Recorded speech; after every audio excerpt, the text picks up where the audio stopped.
welcome to episode 396 of the official Gamestitch Podcast. I'm Ryan Walton, and not as always, I'm joined by producer Gerald. Good morning. Dan's under the weather. Yep. It does not appear to be COVID related. Thank God. I'm not a doctor. I don't know. From the report he gave us, it does not appear to be COVID related. It appears that he's suffering from a totally different illness. And we wish him a speedy recovery, but you had to step up. Now, you did have plenty of notice. He gave us 3 or 4 days notice. Yeah. So you've been working out, you've been in the gym, you've been getting ready, you've been stretching the voice out. A little bit. Knowing that you had to be here this morning. And then we, for some reason, just talked for an hour before we started recording. I used up all my good material, everything I had, all the interest. We should do a pre-show, show before the show. And we went all over the place. Yeah, it was a hot mess. We started at one topic, went to a totally different topic, and came back to that topic. Yeah. I don't want to say I'm guarded when I'm on here, but I'm more guarded on here because, you know, anyone that's been listening for a long time, I typically don't get too personal on here.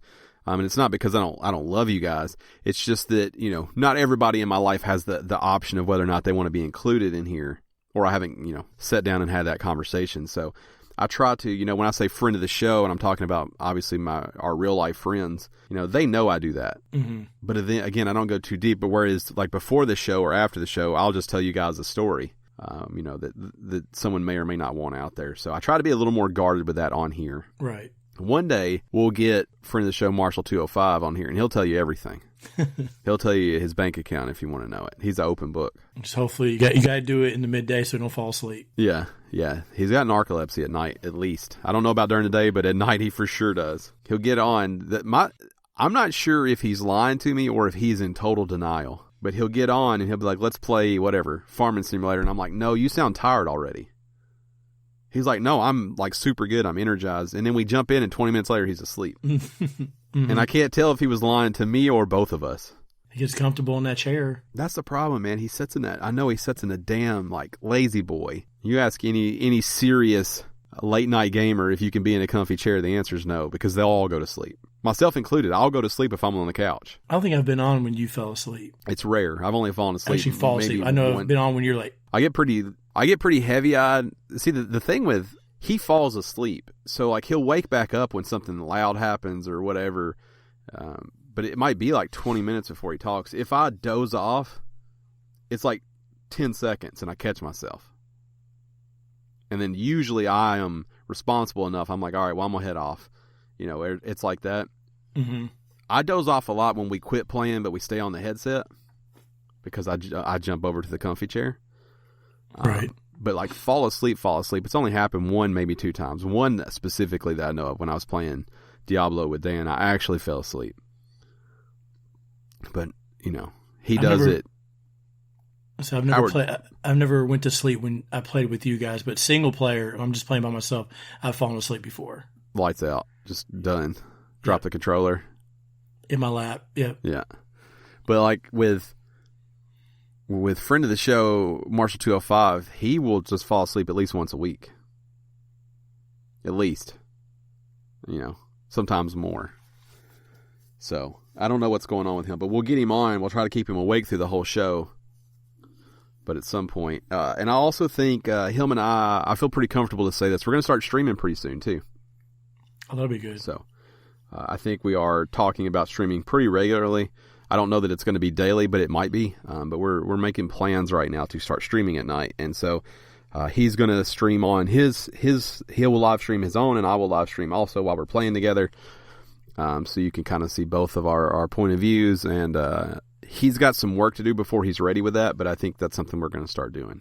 Does he have a name for it, like 2 guys, 1 controller or something? Not yet. So I don't know what it'll be. For us, I think it'll probably just be live streams. It'll just Gamestitch live streams. Now, what he decides to call it and whether it's that gross or not, we won't know.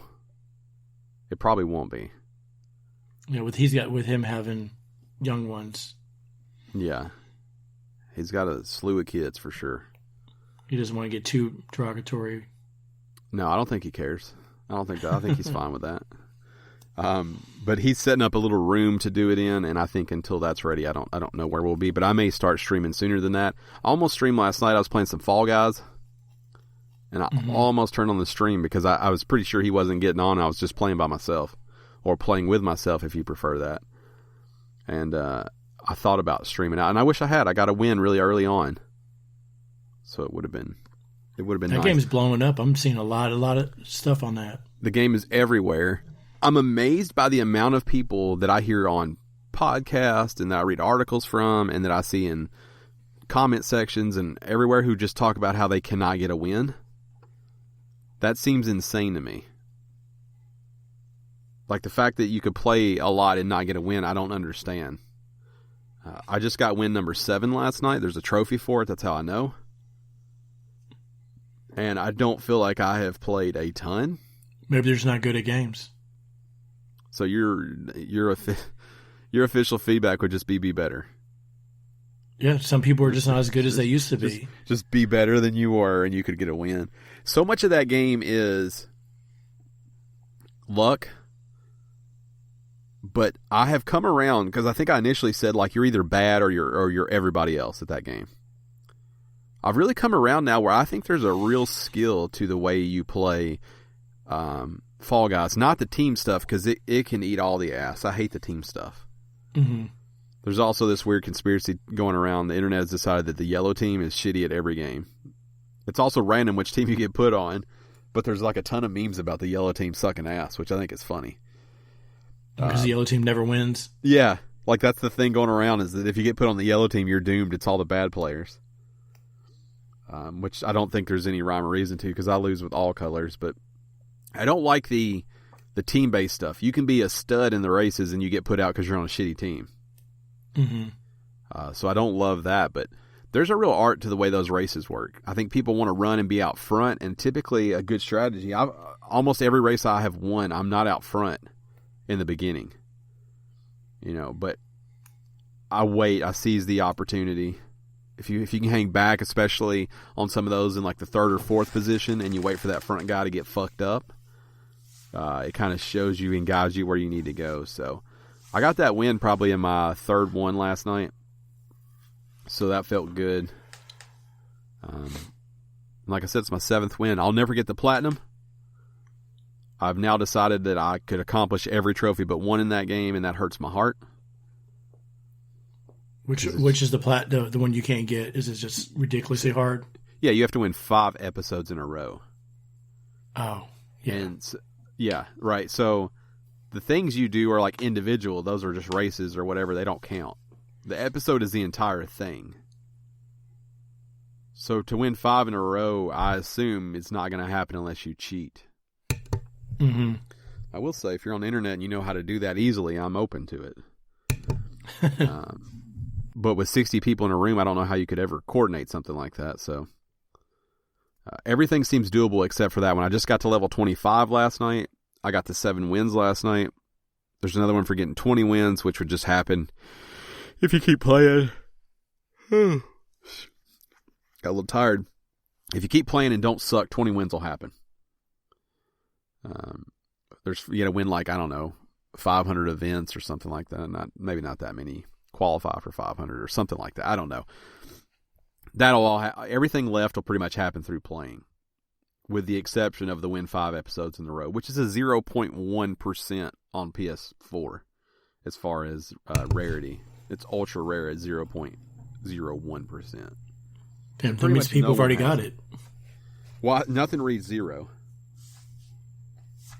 So I think that's as low as it can get.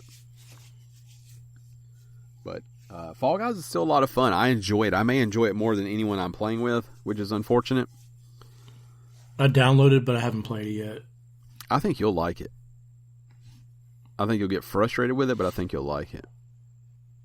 For as much as you play those games like that, I mean, this is different, but as much as you play stuff that's frustrating, because you spend a ton of time on Fallout and Fortnite, and I find both of those to be frustrating because they have other people in them. Anything that has other people, the way that those games do that can grief you, I find to be frustrating. I think that you'll enjoy this. It's a shame it's not on Switch. It would make so much sense on Switch, because it'd be a great pick up and play. Mm-hmm. Are you still playing Animal Crossing? Yes. I saw you on the other day, so I knew you were. That was a setup question. Yep, I'm still on Animal Crossing. Where 2 stars. 2 stars, okay. For those that, I don't know if you're new or if we haven't recapped in a while, you paid off your compound. Correct. Your house is totally paid off, and now you're working on the beautification of your island. What's your island called? Area 931. Area 931. So now you're working on the beautification of Area 931. Mm-hmm. What's the focus right now, the primary focus? Well, I got 9 houses built that have people in it. I have one house that's been waiting 2 weeks for someone to move in. No one at the campsite? No. Every time someone moves into the campsite, I go talk to them. They're like, "Oh, it's a great place, but I don't want to move here." That's weird. I think you think that's the only thing holding you back from 3 stars? No. Okay. Yeah, I'm just put up fence because I guess the lady, I forgot the girl's name. Isabel, yeah. She tells you, I guess, what you need to do. And she's like, "Hey, you need fences. Fences look good." And I was like, "Oh, you did give me some fences months ago. Let me go ahead and put fences up." 3 stars is a real turning point for the game.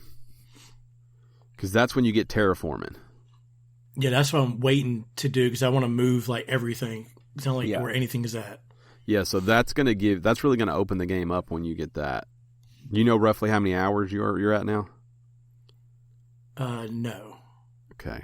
A lot though. Yeah. Well over 100, you think?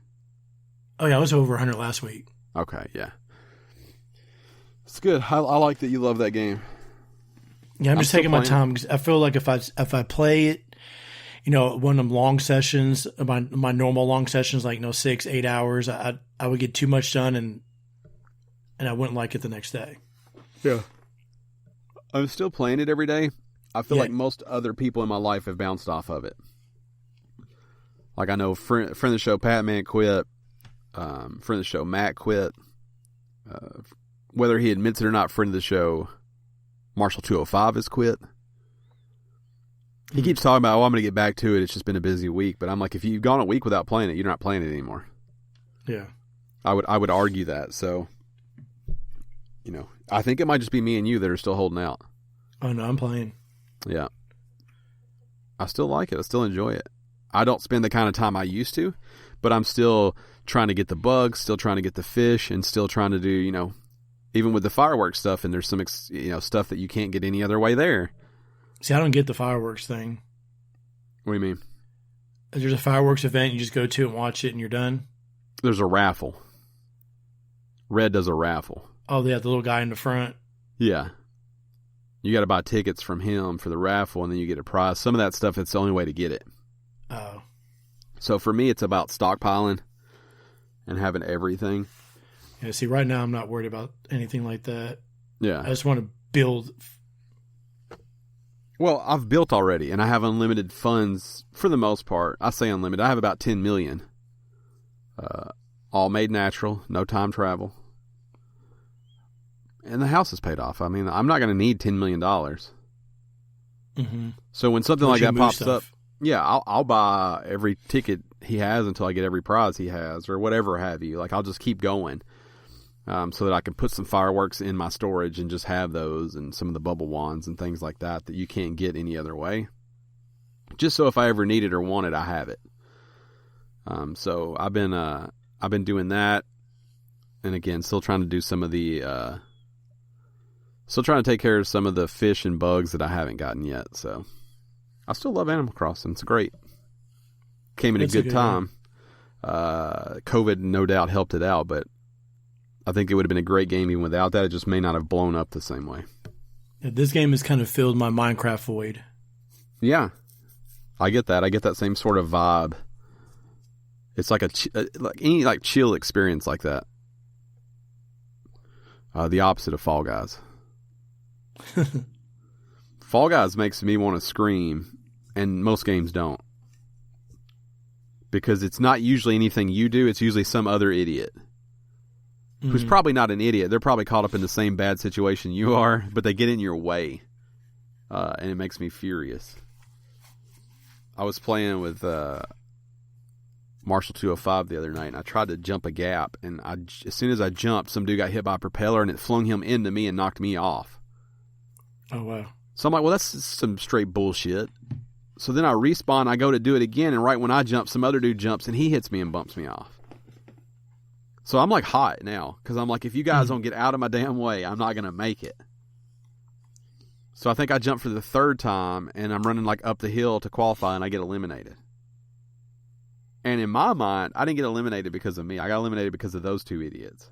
Mm-hmm. Who also, neither one of them made it. So if they would have just got out of my way, I could have made it. Now, they're probably thinking the same about me. But I don't do it like that. I always make everything someone else's fault. So yeah. Yeah, but Fall Guys is good. So you're still playing Fallout 76? Yep, I'm one trophy away from platinum now. And it's a doable trophy. Yeah, but it's going to be time consuming. Do you know roughly how many hours you're in that? Just broke 400. All right, 400 hours, every trophy but one. How many more hours do you think you need to get the one trophy? I need 20 kills, and I have 3. So you could probably get there in like another, what'd you say, 30 hours? Maybe another 300. Really? Because if you try to shoot somebody, like, it's different than what it does a long time ago. So now if you shoot somebody, they can determine whether they shoot back and you guys can fight and you can kill them. Or you have to wait until someone shows up wanted. You don't want to try to shoot anybody that's high level like you, because their weapon could be better than yours. So if you shoot me and it's like, hey, do you want to go? And I'm like, no, you just can't. Right. So the problem is now you engage somebody and they're not interested in that. Right, especially if you're a higher level than they are, because they know they can look at your armor, they can look at your weapon you're using, and you're like, never mind. I like that feature. I used to just get murdered back in the day. Yeah, no, you won't get murdered now. That's the interesting. The only way you can die is if you nuke somebody. Now, could you kill people that way? Yeah, but usually if you try to do that, they move. Because it takes a while. It tells you the nuke's coming. Yeah, 2 minutes. Yeah, because no one's going to stand there and wait to be nuked. Mm-mm. So is it even possible? It is. I got killed the other day because someone was wanted. They stole something from somebody, and they show up wanted, and you can go and kill them. And luckily I got there because like 3 or 4 other people were trying to get them, and I got there first. Now, let me ask you this. Can you boost it? Yes. Because you could kill me 20 times. Yeah, that I can have someone log in and do it. The guy I normally play with, he's been playing Ghost of Tsushima, so he hasn't played in a little while. I was going to get him to help me boost it, but... If that's literally all you need, you could kill me 20 times. That's not going to bother me. Mm-hmm. That's all I need for the platinum. But, I mean, can you do it with, does it 20 separate people, or you just need 20 kills? Just need 20 kills. Oh, yeah, you could kill me one day. I might be updated on that game, too. So if it's updated, I could log in, and you could just murder me. I'd be down for that. Okay. Because the idea that you have to play 300 hours to maybe get it, I don't think you'll ever get that then. Mm-hmm. And for 400 hours, you deserve the platinum in that game. Some people were saying that you can go into the Nuka World, which is their Battle Royale version. And if you kill people there, it'll count towards it. I've already got like 40 or 50 kills. And clearly it does not. It does not. Yeah. That's unfortunate. Yeah, I can help you with that. Now, if you could somehow find a way to convince 58 other people to let me win in Fall Guys 5 times in a row, and then you also join that, we could do that one as well. I'll join and help you any way I can. I think there's some shadiness I saw where on PC they found a way to like try to get in a room by themselves or something like that, but then I saw other people saying it's not true. I don't know. I don't know how you would do it. Mm-hmm. So... Well, GTA did that for a while there. You can get in your own lobby. I think you could still do that. Yep. And you can do that in Fallout now. You can do your own world. But I don't think this will... I don't think it'll place you without a minimum number of people. So I don't think that would work. I don't know how it goes, but unless you have 20 friends. Yeah, but you can only do a party of 4, so like you'd have to still somehow find a way to all get in there together. Can you imagine being on win number 4, which is totally not even plausible that you got 4 in a row. But let's say you had 4 in a row and you got on number 5, and some dumb piece of shit grabs you as you're about to win your 5th one and holds you, and somebody else wins. Mm-hmm. You'd have to buy a new controller if that happened. Oh, that happened to me with 3-on-3 basketball. There's a trophy for 10 wins in a row, and I would get to 9 and lose, 9 lose, 9 and lose, and finally I got 10. So I get that. the thing is, like, so it's even worse than that because you said you got to 9 and lost, 9 and lost. You can't even get to 4 on this. You can't even get 2. I've never had 2 in a row. So if we play, I usually win 1 a night. But we might play 20 times. The other ones you play with, are they really, has Howard or Marshall 205 C1? No. Now, I love him. You know that. He's one of my favorite people on earth. He's bad at that game. So I feel like I need to say it like that. Because if he was good, I'm not throwing shade at him. He's not good at it. Knock some people off to maybe get it. Now, friend of the show, Patman is good at every game we played. We only played that once, and he was also not good. Now, Matt has a couple wins, but I think he's only played it once or twice. So Matt seems to be okay. Now, I will say he played early on when it first came out. And the internet has stepped their game up with it. It's not as easy to win as it was those first few times I played.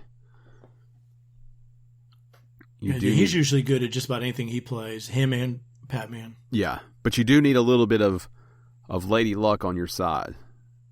You got to get a little bit lucky. The one I won last night was crazy. It's the hill climb, the Fall Mountain it's called. But you're running uphill, and these balls come flying down that can hit you, and I was in second place. And a ball comes and hits the guy in first place, steamrolls his face. I run right by him, and right when I run by him, another ball hits the spinny thing, and when it hits it, it launched me forward at like 1,000 miles an hour, like halfway up the hill. So no one was even remotely close to me. But it was just one of those like freak, like luck things. Like, I guess you could say the skill was the right place at the right time, but that was not my plan. But it launched me like up over everything, and I was able to just walk up to the top and jump and grab it, and there was no one even remotely close. That would have been good to have a streamed video of that. Yeah. But I wasn't like screaming. I wasn't like, oh my God, because I knew it was like totally luck that I got there. But it was nice. It was nice to get, I think it was like I said, my second or third one I played for the night. And my goal is just to get a win a night when I play. So I already feel like the monkey was off my back when that happened. So Animal Crossing, Fallout, is that it? Yes. That's all you have time for, probably. Sinking 500 hours in those 2 games, yeah. I think I just played some Wreckfest. I didn't play any Rocket League this week. I played Fall Guys and a little bit of Farming Simulator. That's How's it. the farm coming along? It's coming along. Coming along faster if there was 2 of us playing it because one of us goes to sleep every time. So, the thing with that game, too, is I can only go to the vehicles he's not in. And so, depending on where he falls asleep, it really makes the game hard to play. Because he'll be in the tractor I need. I need to teach him to get out of the tractors altogether when he's going to go to sleep. But like I said earlier, he never thinks he's going to go to sleep. Right. So, he can't be trusted with that. If you want to support us, head over to patreon.com/Gamestitch. If you don't want to support us over there, tell your friends, family workers. I don't know what that means. Whatever a family worker is, tell them about us. I meant to say family or coworkers about us. And you let them know that they should be listening, especially during these troubling times, because we are the number one source for all things coronavirus, news related. So make sure you are here. We're not actually, but I think we serve as a nice distraction. Yeah. From the 19, as I've started calling it. This show posts every Monday, 6 a.m. Central Standard Time on services around the world, whether you listen on Apple Podcast or what's Google Play Music. Is that what theirs is called? Yeah. Or iHeart or wherever you listen. Give us a rating. Not sure if you're aware Google Play Music's going away. I saw that. Is it just going to be called something different? Because that's what these companies do. It's going to YouTube. YouTube Music? Yep. That's odd. Yeah, so all your music will go over there, but it's all going to YouTube. I assume the show will also be on there. Yeah. Yeah. I saw it was going away. I thought that was an odd move. But, same thing with Apple. They killed off iTunes for Apple Music and Apple Podcast. But it's the same. Yeah. You didn't really change anything. People talk shit about Apple all the time, which I understand. I think their podcast app is the best one I've used, though. I really like their podcast app. Yeah, I have an old iPhone I use just for the podcasting. Yeah, I like it a lot. All right, let's jump into the news. This first story is long and in depth. I'm gonna try to give you the Cliff's Notes version of it, but there's a lot going on here, and this has been all over the internet. This is every place I went to. This is the only story they wanted to talk about. So, Fortnite. I guess the easiest way to talk about this is Fortnite, Apple, and Android, or iOS and Android. It's been removed from the iOS App Store and Android's Google Play Store, prompting the developer Epic Games to sue Apple and Google. So this is big news for both of those reasons. So we'll start with what happened. So on August 13th, Epic rolled out Fortnite Mega Drop. This consisted of two components. First, the price of V-Bucks, Fortnite's in-game currency used by to buy its popular skins, dances, and seasonal battle passes, was dropped by 20% on all platforms. This was a straight discount on PC, PS4, Xbox One, Nintendo Switch, but in the versions of the game distributed through the iOS App Store and Google Play Soft, it worked a little differently. As part of the price drop, Epic introduced direct payments in Fortnite on mobile. Rather than using Apple or Google's payment processing methods, you could pay Epic directly through the game, bypassing the phone manufacturers entirely. You could still pay the old way, but you'd be paying the existing higher prices if you did so. So you could still buy it through Apple or Google, but you pay the 20% more to do so, the asshole tax as it's known, if you want to do it that way. So that's part of the problem. So both Google and Apple take 30% cut of those sales. So when you buy it the old way, they got 30%. They get nothing from players when they utilize Epic's new direct payment method, which allows developers to earn 100% of the sale price. Even though Epic is now selling V-Bucks at 20% less than it previously had, it would be earning 10% more than it does by using Apple and Google's payment processing. All of this set off the alarm bells among observers. Bypassing Apple and Google in such a way violates their respective store policies. So the question quickly became, will these companies ban Fortnite in their stores? And the answer was soon after that, yes. Both stores banned it and removed it. So you can't download Fortnite at all on Google or Apple right now, but the game remains somewhat playable under certain circumstances. Those who have downloaded it previously can grab it again, but new players are out of luck. And if you have any doubts on whether, there is still new players to attract, as Fortnite remains as popular as it does, it remains the most popular term searched on Google. So obviously there were more people to come. Now here's the thing. That's a lot to process. But basically, Epic was tired of Google and Apple taking a cut. Right. Or at least the 30% cut that they were taking. Now, typically I would say this is three greedy companies, right? But Epic has shown a willingness to pay developers more. You know, Epic has arguably the most competitive offerings for posting your game on the Epic Store versus Steam or anywhere else. They give developers a bigger cut than anybody else. Right. So my immediate thought is, did Epic try to work with Apple and Google and say, hey, can you just take a little less? You know, and I would assume that they did because, like I said, they're really fair when it comes to the way that their store works. Now, here's where it gets a little murky for me. Is we talked about it last week or the week before with with xCloud not working on iOS. I mean, these companies are, and Apple, even to a fault, I would say, are extremely consistent. They don't let anybody do this. It's not a shot at Epic, right? Apple doesn't let anybody do this, and I would say Google tries not to let anybody do this. I'm sure some have slipped through, but because everything is on the Google Play Store. But Apple doesn't let anybody circumvent the Apple Store for payments. Right. They take their cut.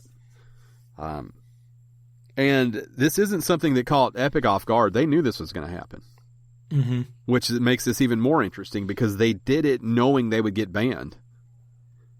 And so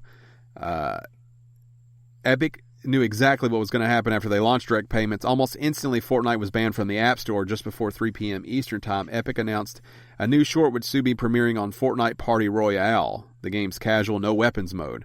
So that's where they showed off the Nolan movies. I think it's where they do their concerts. They did the Astroworld thing, and I think Marshmello did a thing over there. That's where they do all their laid back stuff. Yeah. The name of the short was 1980 Fortnite. At the same time that was happening, Epic filed a lawsuit against Apple alleging antitrust violations. And we'll talk about that a little later. But in the 1984, the fledgling Apple computer company released the Macintosh, the first mass-marketed consumer-friendly home computer. The product launch was announced with a breathtaking advertisement invoking George Orwell's 1984.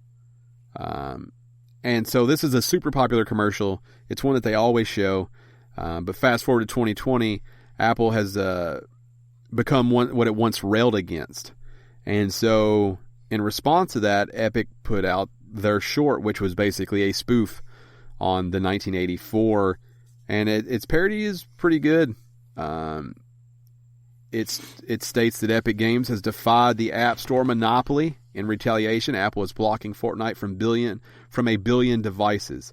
Join the fight to stop 2020 from becoming 1984. It concludes with a black screen and a hashtag free Fortnite, driving home what players want to support it by putting the pressure back on Apple. So I think this is a good move for Fortnite because they're trying to drive change in the way that those are. If there is a behemoth out there that can, but I got to tell you, even with the lawsuits, even with this negative pressure, I highly doubt that Apple or Google give a fuck. Yep. I mean, don't. Go ahead. Because you can still download the game on Android. You can get it right now if you've never had it.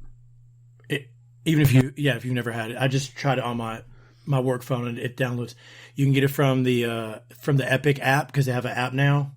Are you sure you've never downloaded it before? Because it clearly says here you can't get it from Android. I did it I'm doing it on my work phone right now. And you've definitely my work phone does not have Android on it. Interesting. Epic on it. Now I did search. I'll do it right now while we talk. I did search last night and it was clearly gone. It's also on the Galaxy shop store too. Let me see if it's on here.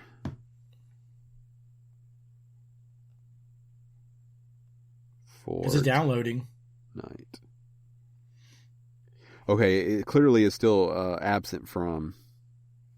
There's a bunch of Fortnite clones and things that say Fortnite, but it's absent from the App Store still. I love the Android right now. Again, I love the idea behind it. I love the idea that the biggest player in the game when it comes to microtransactions and from currency, in-game currency, is trying to step up to force a policy change that it deems necessary. Again, I just don't know that Apple cares. I don't think Google cares either. I don't think that those platforms care. The amount of, we're talking about 10% more. That's the difference, right? They make 10% more than they were making right now. But right now, they're making 0% off of it. In theory, new players, can't.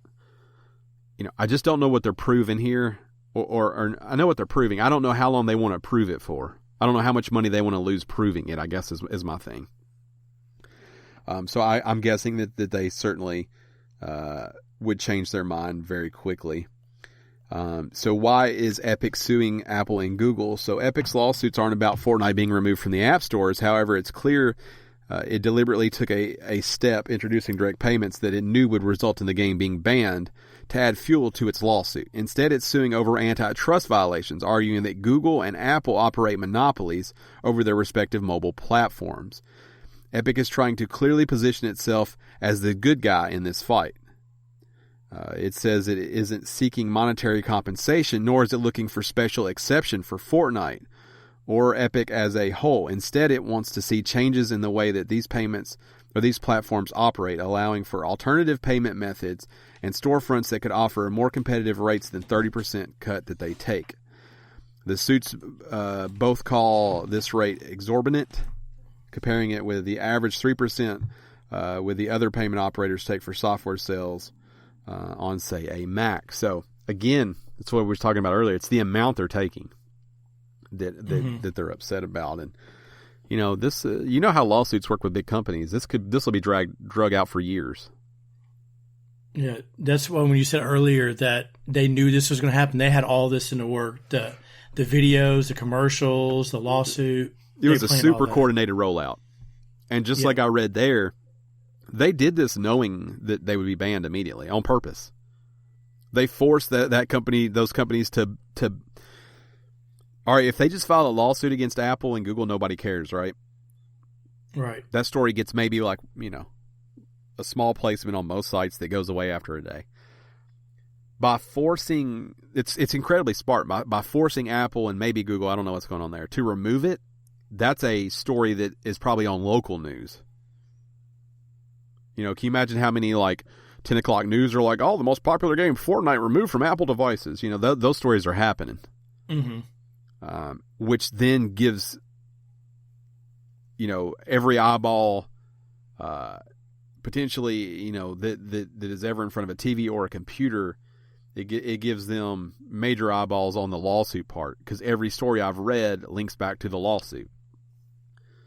So, it's just super smart on Epic's part to, and they could, they can do away with this now, and the story's out there, and it's a Goliath of a story already, and they can say, all right, we're going to suspend the direct payment until this lawsuit goes through, because they've already got theirself all the notice that they needed to. So it's very coordinated. I think it's smart. I don't think it'll matter. No, it won't. It'll take the courts to decide that, because I don't think Apple is or Google are interested in making less money. And some might argue they'd make more money if they did that. So I don't know, because more people would be willing to do that. But, it's a slippery slope. You start being able to take payments outside of here, then how long until you can cut me out altogether of everything? And then you don't have to pay it all to be on. Everybody will make their game free, but then charge in game, right? Mm-hmm. So let's say you and I put a game out totally free, right? You download it on your Apple device, doesn't cost a dime, but once you open it, it's $5 to play, but you have to pay through our store. And I know it's more complicated than that, but how long until things like that start happening? Where you get such a basic game without spending money, and then all of the payments are direct through us. So I see why the companies don't want to do it. I don't think 30% is a fair cut for those companies, but I also know nothing about it.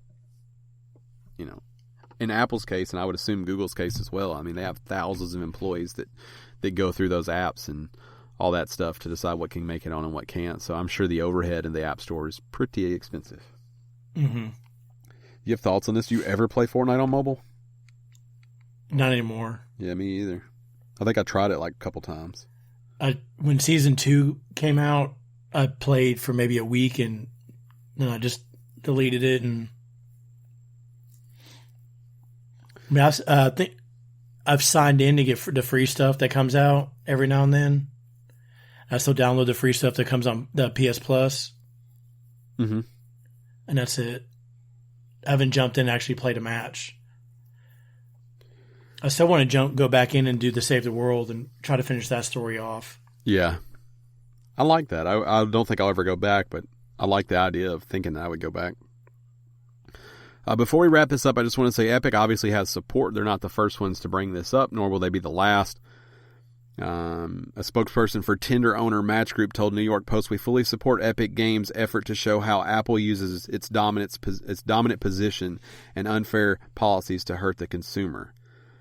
The consumer app developers and entrepreneur regulators across the globe have expressed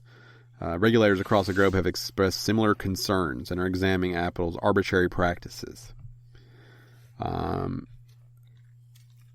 Of course, Gabe Newell from Steam hasn't talked about this yet, but he has talked about Apple in the past and the way that it's run. Where we go from here, who knows? The big question, it seems clear, is right now it's not going to be resolved overnight. No. Apple Now I'm an Apple user, so I want to be fair and letting people know that I think that Apple bullies its consumers, and maybe that's not the right word because I guess bully's a pretty strong term right now. I think they force the hand of their consumers, as well as its developers and partners when it comes to things like that. I also think, though, that they give you the biggest platform. You know, when your podcast can't be successful if it's not on Apple Podcast. Right. You know, it's hard to have a successful game that's only on the Google side. And I know it happens, but there's a reason they have to get on iOS as well. There's a huge piece of the pie you're missing if you're not. So I do think that they force your hand in a lot of things, in the way that I have to operate my phone, the way that I have to, you don't have the freedom to make some of the changes you can on Android. But I think that is part of the curated experience that a lot of people want. Mm-hmm. And I don't see Apple taking their medicine. I don't see them appreciating this calculated move that seems like something Apple would do. I'm sure they don't like the tables being turned. So I don't know where it goes from here. Right. But I assume that it's going to be a while till we know. And like I said, now Epic can take away the direct payment on phones and put that back to normal, because now they got the eyeballs they needed on the story.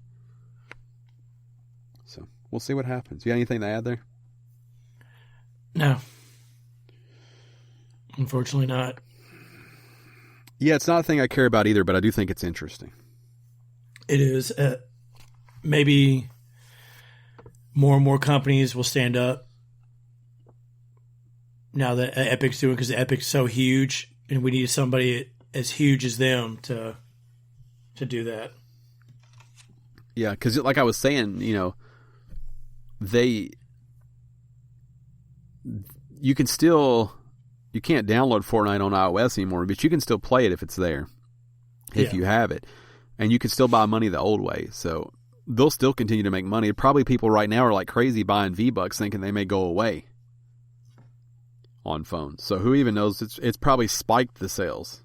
And how many kids are going to be playing it won't even know that this is going on. Yep. So because they just turn on their phone or their iPad and just start playing. Yep. We'll keep you updated if anything significant happens. That story will probably kick around for months as it is, but if something impactful happens, we'll try to keep you updated here. It looks like the Xbox Series X has an official launch, I guess we'll call it window. They've really narrowed down the time, though. Microsoft has narrowed down the release for the Series X, which will be released sometime this November. So that means that it's not being delayed in order to coincide with the launch of Halo Infinite, which they announced this week was delayed until 2021. Which I think is a tough blow for the Xbox. Oh yeah, I think getting Halo out was important. It was going to be the first big party launch game for the Xbox. However, they have come out and said, "Hey, it's coming out in November."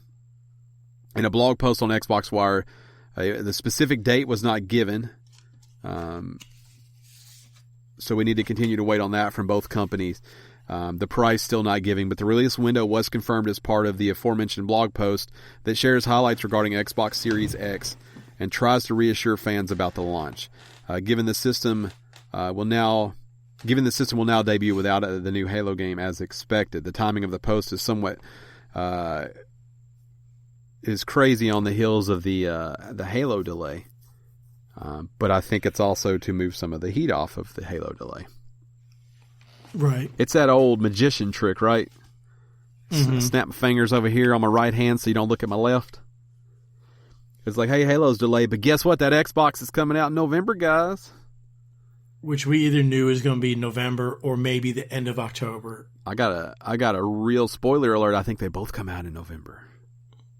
Oh. Now, I don't know shit. So? I'm just a guy that don't know shit. I think they what both makes come you out think that?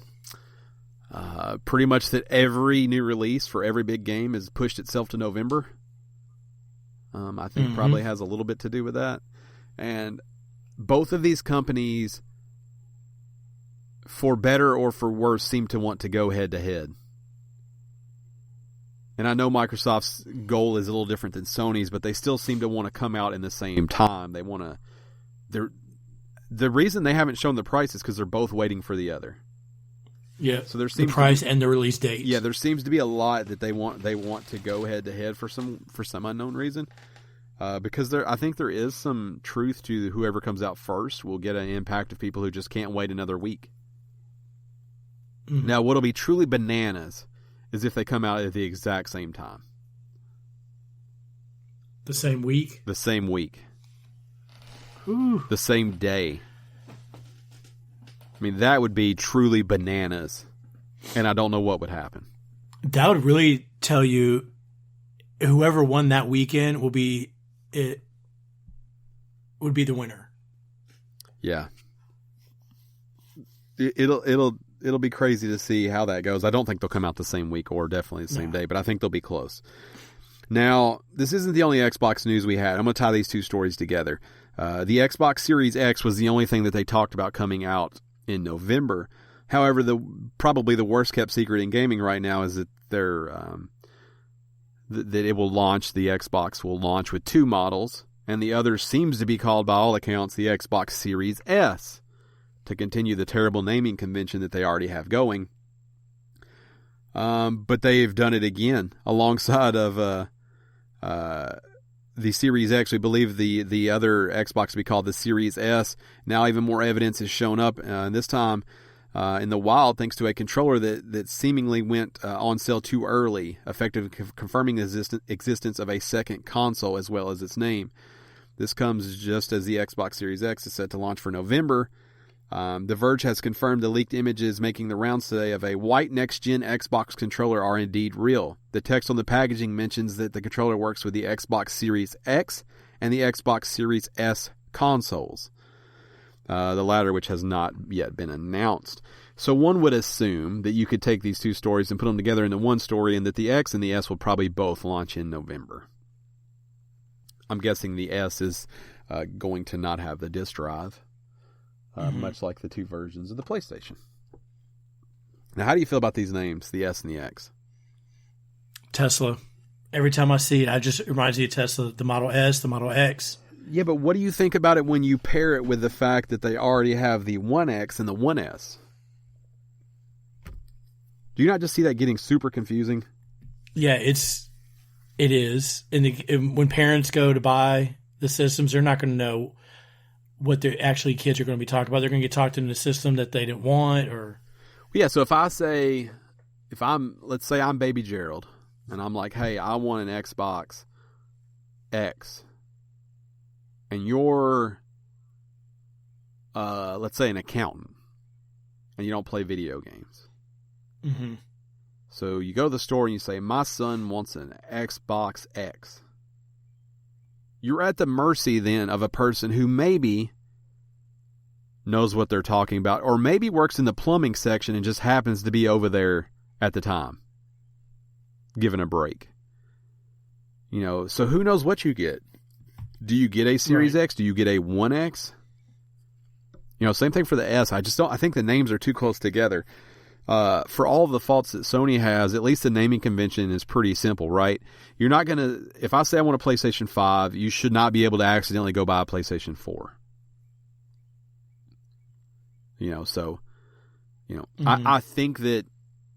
I just think it's too cloudy. They could have picked different letters. If it was the Xbox Series M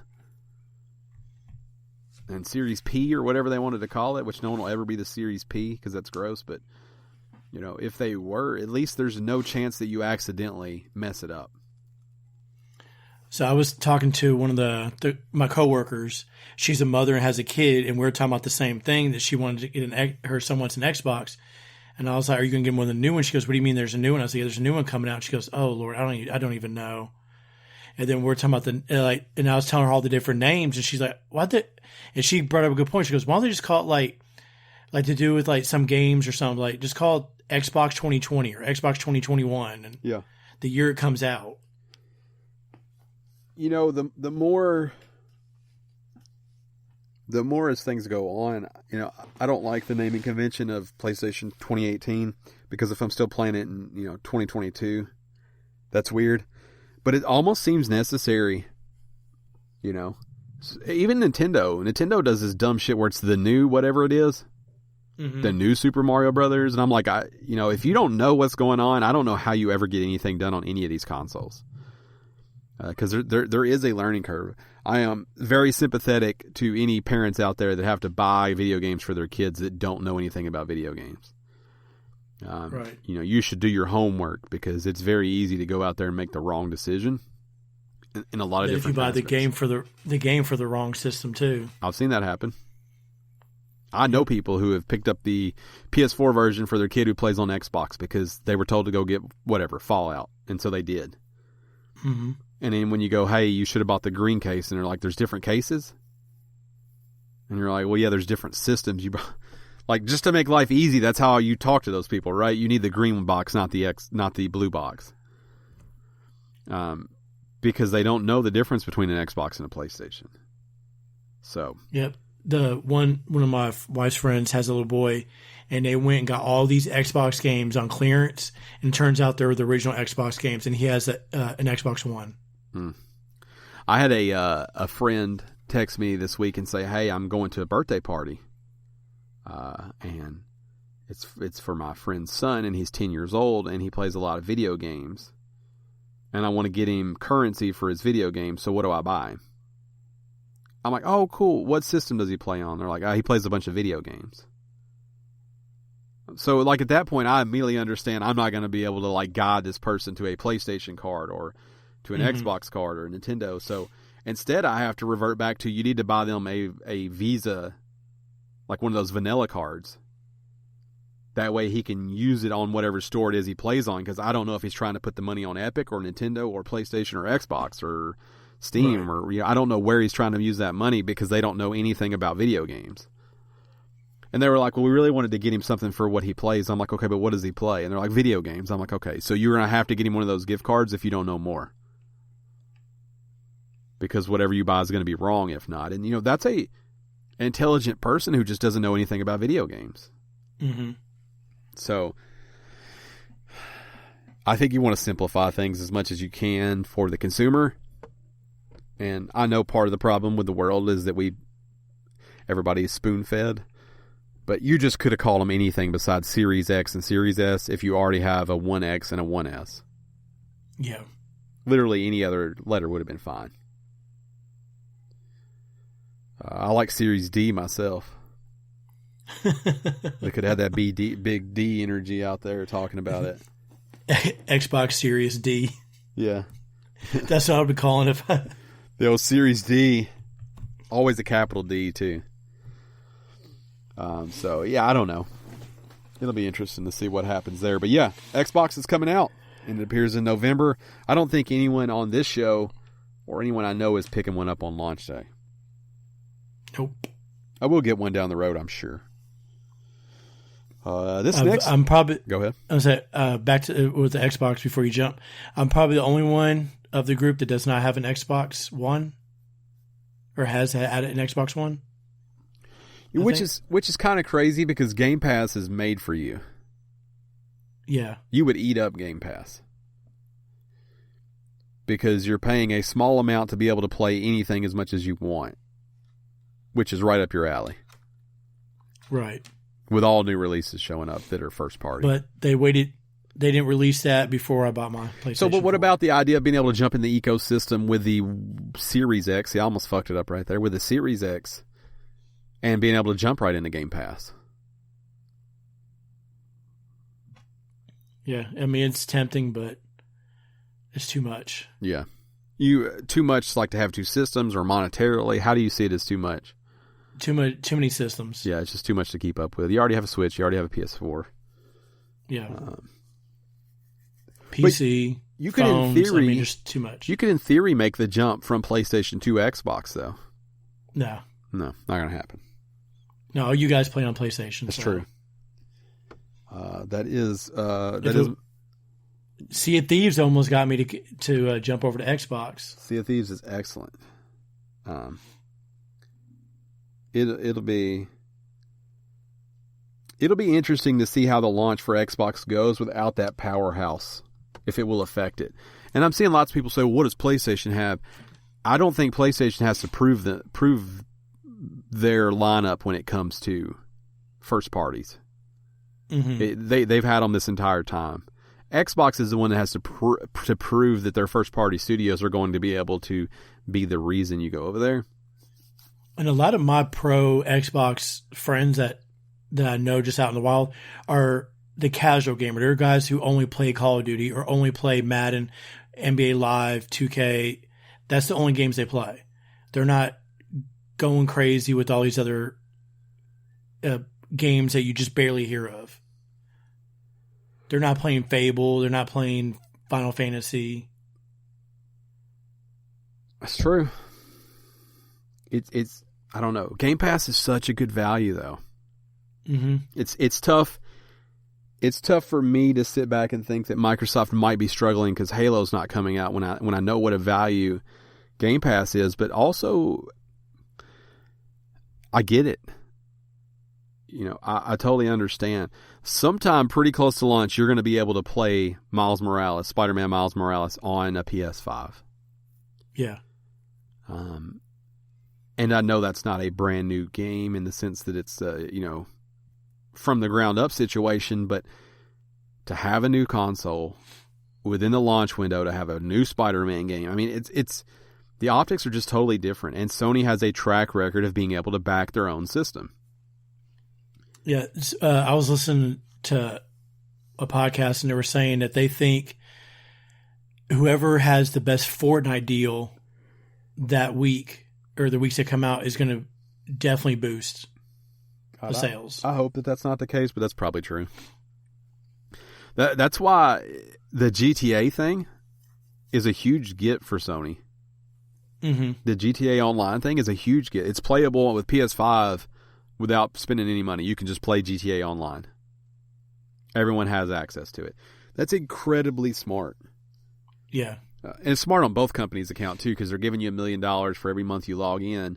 So everyone who didn't have Grand Theft Auto right now, who thought, I want to play it on PS5 when it comes out, probably went and bought it so they could start getting this $1 million login bonus. Mm-hmm. In case somehow there was anyone in the world that still didn't have GTA. But yeah, it's... Apparently there is, because they keep on selling top 10s usually. They keep on selling to the same people because they partner them with those shark cards. Yeah. They put them on sale with shark cards, and people buy another copy of the game in order to get those shark cards because it's cheaper than buying just a shark card. Yep. They're all smart, so we'll see. This next story was mostly on here for Dan. I want to get his thoughts on it. I know that you and I don't give a damn about this. But Sam Fisher from Splinter Cell fame is going to be coming to Rainbow Six Siege as a playable operator in the Operation Shadow Legacy update for Season 3 of Year 5. The crossover sees the character from the Tom Clancy series joining another. Sees one from a Tom Clancy series joining another. And while we don't know much about how he'll play just yet, we're learning more very soon. And that is, in fact, today that we'll be learning more, but that hasn't happened yet. So, unfortunately, by the time you hear this, there'll be more information because a full reveal of Shadow Legacy is planned for today during Siege's North America mini major finals. Those will be streamed on the Rainbow Six Twitch account. So we won't know more, but you will by the time this comes out. I'm just wondering how long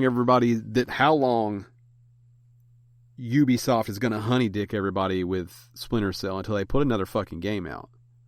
Yeah. For way too long now, people have been begging for a Splinter Cell game, and they keep putting Sam Fisher in everything but a Splinter Cell game. So I'm interested how long they will keep this up, because I think it's unnecessary. It is. But it's also to get people to buy a game or play a game that they might be playing just to play that character. But I think people want a Splinter Cell game. I don't know that anyone buys that for that. I'm not going to buy Siege to play as Sam Fisher, but I'm also are people a fan of Sam Fisher or are they a fan of Splinter Cell? I don't know. True. As someone who's not a fan of either one of those, I can't speak to it. I wish Dan was here to tell me the difference, because I don't know if it's one or the other. Is there a character that you like Sackboy, if he showed up on another game, that you'd be inclined to buy that game just to play as him? Yeah, I think so. But I do think it matters what it is. So if Sackboy showed up in Call of Duty, I'm still going to have to hard pass on that. Because it's still Call of Duty. It's still a shooter. I'm not going to enjoy that. Or let's say you don't play, you stop playing Fall Guys, and then Sackboy shows, you can play Sackboy and Fall Guys. Yeah, it would bring me back to that. But again, we're talking about something there I already have. Mm-hmm. If Fall Guys was just a bunch of Sackboys, I would play that game still. Yeah. You know, I would buy that game. If Sony came out... Okay, so there you go. If Sony came out with their own Fall Guys, right? They come out with their Drop Guys. And it's all Sony characters, right? You can play as Kratos, Sackboy, but you're just running the same fucking thing. Everybody controls the same. Yeah, I would jump into there just to play as those characters. But yeah, if they put... I mean, insert it on any game I don't want to play. If all of a sudden you can, you know, Watchdog Legions, you can be anybody in the whole game and you could jump into Sackboy, I'm not going to play that. Mm-hmm. And Sackboy is probably the closest to a character that would get me to jump into something. Right, at least with Splinter Cells, it kind of that it fits that genre. His character correct. Fits that. Yeah, it makes sense. It makes sense in everything they're putting it in. Just like if you took one of the Call of Duty characters, that Ghost character, and you put him in any kind of war game, it's going to make sense. And it's the problem is when you say, would you put Sackboy in something? It's like, well, what would you put him in that makes sense? Well, a Mario game. Well, I'm going to play a Mario game anyways. Mm-hmm. So, like, that's the problem with it. Astrobot game, you play that anyway. Sure, I'm going to play it anyways. Switch it out for a Sackboy? Hell yeah. But it doesn't matter because I was already going to play it because I think they're fucking great either way. You know, I like platformers. I think platformers make sense. For the way that I play games, I think, you know, part of the reason I do well on Fall Guys is the races are just platformers, basically. Mm-hmm. And I like a platformer, so yeah. You know, I'm going to play Sackboy's Big Adventure when it comes out. I might not play that if it was whatever. Kirby's Big Adventure. Right. Well, that sounds fantastic also. But if you take out a character, so if it was Bill's Big Adventure and it was just a cute little cuddly little blue furry thing, I don't know if I would play it. Mm-hmm. But I will play this because it's Sackboy. But I've said going in, I don't know what this thing will be or if it'll even be great, but I'll give it a chance because I don't think it'll be a full price game, and because it does have Sackboy. So I mean, I guess maybe it's true to a point. I think it's just hard for me with Sam Fisher because I don't have love for the character or the series, right? Or the game they put it in either. So it's like it's a triple. It's a strikeout for me. So I don't know. Yeah, I mean, do you have loyalty, a love for a character that would make you? I was sitting here trying to think. It's like, man, I don't play the Devil May Cry games. It's like, well, what if Kratos was in Devil May Cry? And I probably wouldn't play it. Right. I mean, it'd be Devil May Cry with a Kratos skin. I mean, like, I like Dragon Ball Z, but I don't buy all the Dragon Ball Z games because I'm into those fighting games. Yeah, it's tough. Star Wars. I mean, I'm a huge Lego fan, and I don't buy every Lego game. Well, that's because there's too many. I mean, I was looking at it the other day because I think they had a bunch of them on sale in that summer sale. Mm-hmm. Like, there's so many Lego games. Harry Potter. You can get Harry Potter's years 1 through 7. Is that all of them? I think. Yeah. Yeah. For like $5. I mean, that's a crazy good deal. Mm-hmm. If you've never played those, trying to talk friend of the show Marshall 205 into getting them because he like 2 years ago became the biggest Harry Potter fan on earth. Oh God. But yeah, I just don't. Yeah, I don't see a character that would jump that would make me want to play. That's a video game character. Yeah, you're tough because I could think of people for like Dan and Matt and Pat. Man, I can think of these people and even Marshall 205 that they like just love these characters. I can't think of anybody that I know that you just love for like a video game character. Right. Now there's a movie character who's been played into a game that if he showed up in a game, I probably would play just to play. Who is that? Vin Diesel's Riddick. Okay. Character. Did you play Chronicles of Riddick? Oh my God. I have every copy. Xbox, PlayStation, both. So if they had added Riddick to Rainbow Six Siege, yeah, you would get it. I probably would I would play it. Yeah, see, I guess it works. I guess that's why Sam Fisher is coming to Rainbow Six Siege. It does work. I don't know, but he's like one of my favorite characters. So if he was in something, I watch it, play it, yeah, buy it. It works. I mean, I get it. I wish they just make a new Splinter Cell. But I guess it makes sense, and maybe it makes less sense for me because my favorite video game character is a zipper on his chest and his stuff full of fluff, so it doesn't work for most games.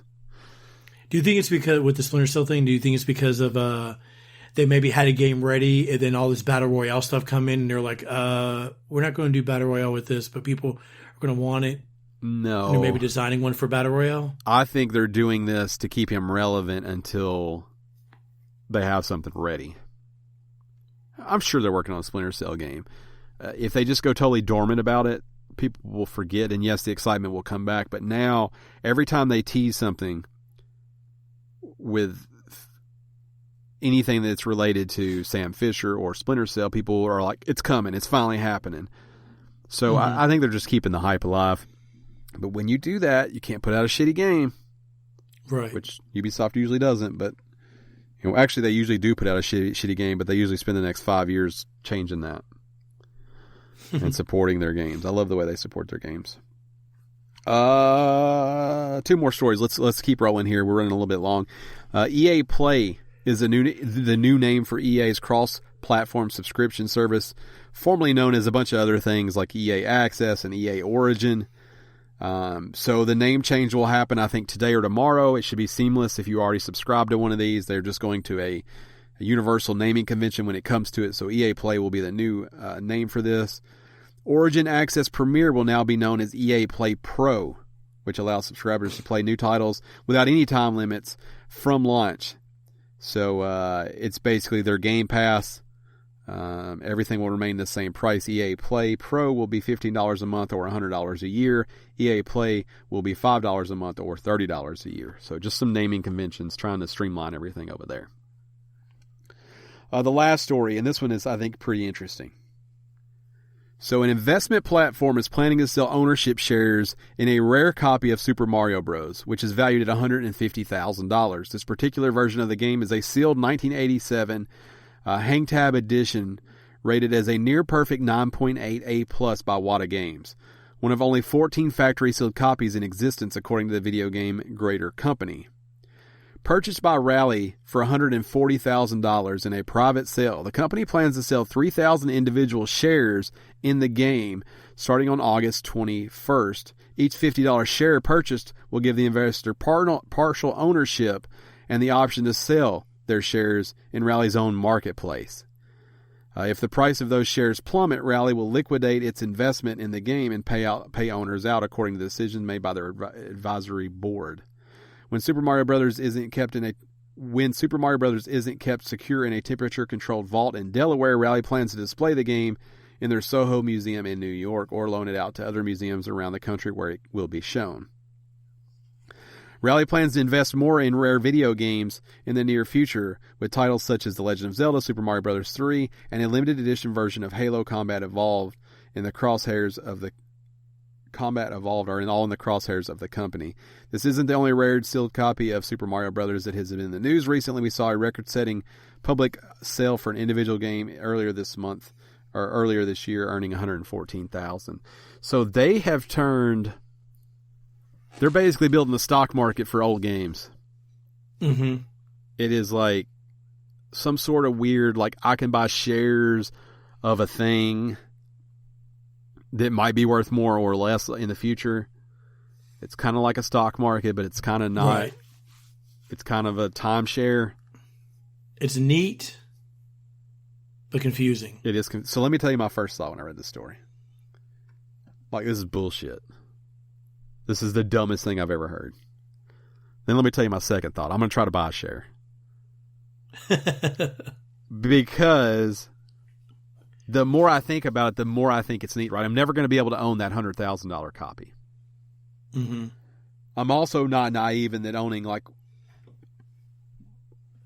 they split something into 3,000 shares and I own one part of that. I basically own no part of that. I get that. My part is very insignificant. But I like the idea of how like gimmicky and silly this is. Yeah. I love the idea that I assume they're going to have to send me something that says I now own a share of a fucking old video game. Right, like a little plaque. I want to put it on the wall. Yeah, I want like the bullshit paper that I have to put on the wall.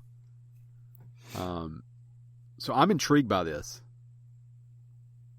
It is, and I saw someone saying something like you can get that they're going to try to get it insured just in case whoever owns its house burned down and the thing gets destroyed. Yeah, I mean all things that I assume could happen. It's only $50. Yeah. So what are your thoughts? I thought about doing it too. I mean, I don't know. It's so ridiculous. I mean, $50 now. I mean, if how many games is it? 14. So there's only 14 perfectly factory sealed games left. Yep. According to them. So you're going to own one of the 14. Part of it. So the price is going to eventually go up. So that $50 is going to be worth like $100 in a couple years, $150. So it's definitely an investment. It is an investment. I guess the thing here is the unknown, right? This hasn't really been done this way before. Yeah, just like if you owned like ownership of the Boston Celtics or Green Bay Packers. Yeah.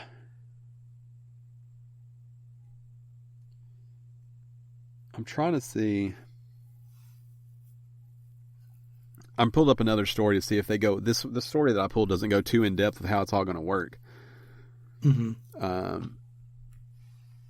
So Rally will be selling $150,000 worth of shares in the game, 3,000 individual shares at $50 a pop, starting at 12 p.m. Eastern time on Friday, August 21st.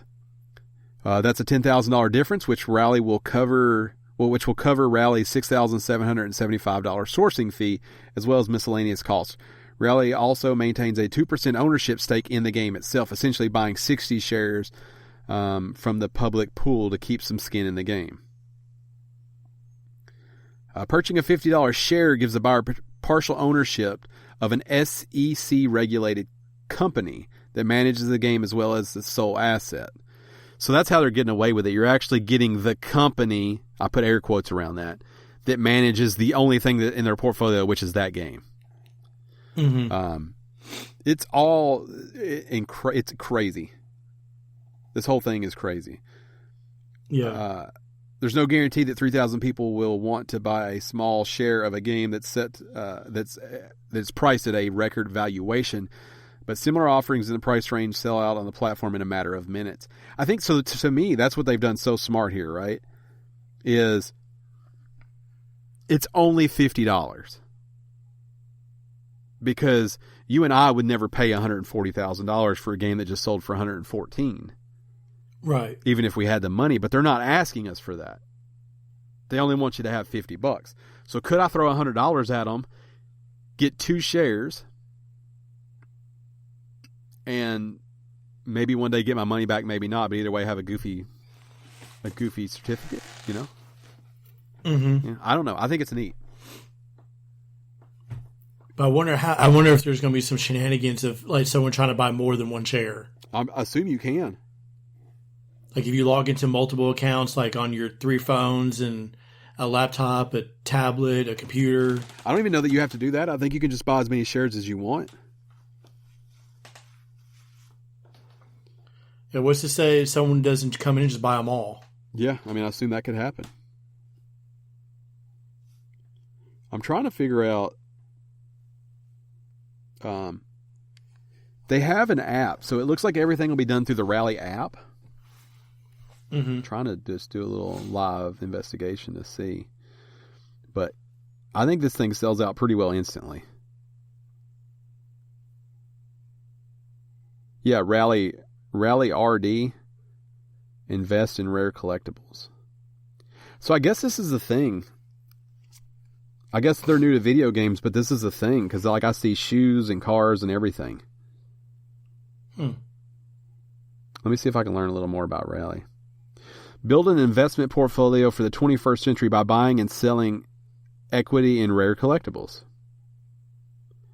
One-of-a-kind investment. Classic cars, vintage watches, memorabilia, and much more. And SEC qualified with no commission or minimums. The intuitive and beautiful design app lets you own a piece of timeless treasure. They show shoes, purses, art, watches. So yeah, I mean, this is a thing they obviously know how to do. Just open the app, but you can't do anything without. I'm gonna look more into this. This is goofy, kind of neat. Yeah, I'm signing up right now. Hell yeah. That's it for the news. I know we were a little long-winded there. That's what happens. So that is it for the news. I want to give a special shout-out to Zach and Thomas for supporting us at the shout-out tier on Patreon. That's $10 or higher over at patreon.com/Gamestitch. So we love you guys very much. We hope you're all doing well. Hope we're all being safe. And hope life is good over there in your respective parts of the country. Follow us on the social medias. I am at Podcast Ryan. Dan, who hopefully is feeling better, is at Shirtless Dan. Gerald, you're at Hoffman Show. Together we're at Game_Stitch. Be sure to check out our YouTube channel, Gamestitch. Head over there, subscribe, hit the notifications bell, and then head over to twitch.tv/Gamestitch because I don't know which one I'll be streaming on if friend of the show, Marshall205, and myself start streaming. So make sure you subscribe to both of those in the event that we do start streaming. You got any closing thoughts? I see your balls deep in that app. Yeah, you have to sign up for all this stuff. Is it complicated? You got to put bank account info in and stuff? Yeah, they want all kinds of stuff. I'm trying to... There's no quick way for you just to see what's there. No. Yeah, that sucks. All right, well, let's close it out then. Dan, we miss you. Oh, they want your social security number. Yeah, because you own a portion of the thing. Yeah. It's complicated. Are you scared? Scared to put your social in there? Yeah. Yeah. I'm going to have to look at more in the app before I do You're that. like, just hold the hell up real quick. It has 562 ratings on the App Store. The hell? Okay, I was able to bypass the guy in. They have a Jerry Rice rookie card minted at 10 that says $23,000. Should I have like 40 of those?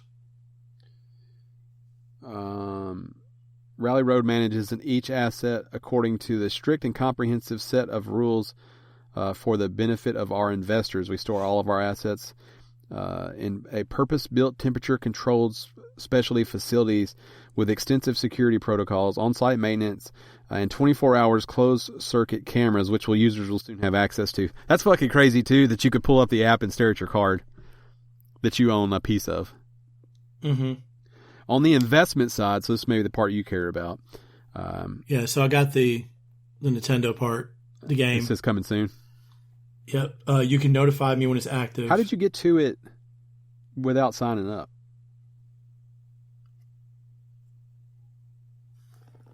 Put a bullshit number in there. Oh, you just lied.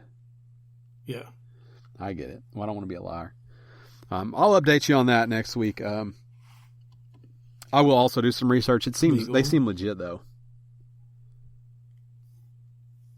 They don't seem like a company stealing Social Security numbers, but I guess nobody does until they steal your Social Security number.